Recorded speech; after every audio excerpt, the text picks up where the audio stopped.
BBDO was last year's Network of the Year and has been Cannes Network of the Year every year since the inception of this award. So the agency knows a little something about great creative. Today their panel of the most awarded creative leaders in the world will take us behind the scenes and share with us their insights about what makes great creative content. To introduce them, please welcome David Lubars, BBDO North American Chairman and Chief Creative Officer. I want to introduce my panelist, and basically I'm going to talk to him about something that I feel is so obvious, but that has kind of gone off the radar. You know, we talk about content, we talk about vision, we talk about new ways of doing things, and one thing that seems to have fallen off the table is craft and execution and rigor and nuance to create these things.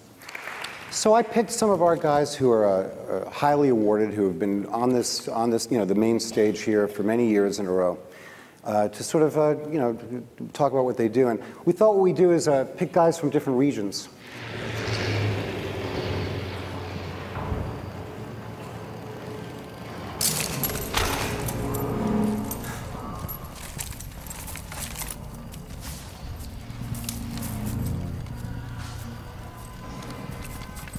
All right, stay calm, man.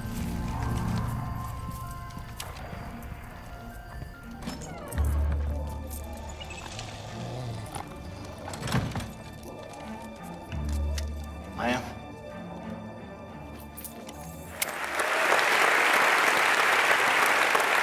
That was done by Deutsch LA. It's beautiful. It's one of those things, I mean, I saw that. I wish I had done it. It's great. But, there's a lot of details that went into that thing, and we could talk hours about it, but there's two other guys here. So I just want to bring up a couple things. One thing that really strikes me when I see this is how on the same page everyone who was involved in this execution was in terms of tone, right?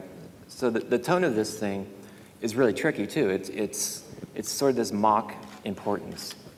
And that's like a very delicate line for a production to walk, because if you go too far to the mock side, you're making fun of the audience. You're making fun of and everyone from the way the performances are tweaked to the way the editing, the pacing of the editing, the sound design, and the music all plays into that. And it kind of builds towards the end of it, but it never goes too far to where you feel like they're having fun at the audience's expense. They're really building them up, because it's important to, this kind of thing is important to the market.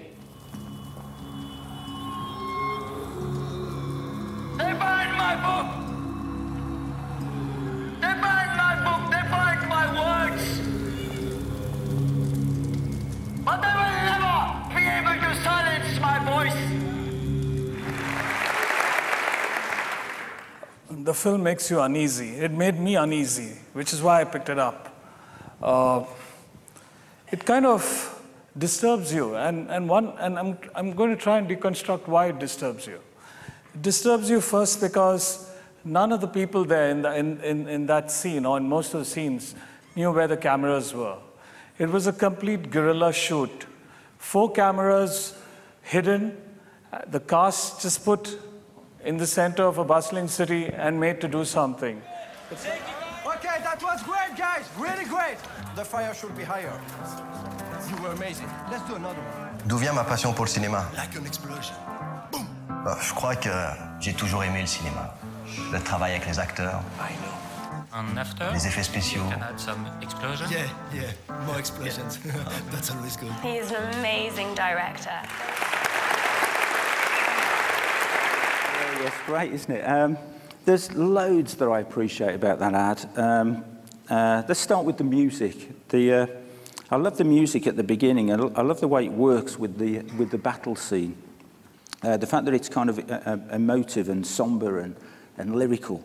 And I do know, because I looked into this a little bit, that they actually changed the music at that point, at the beginning. To begin with, what they had in mind was that they had something much more full-on and epic and violent to begin with. But I think what they found was that when they combined the music that was epic and violent and matched it to the battle scene, it was actually doing the same thing.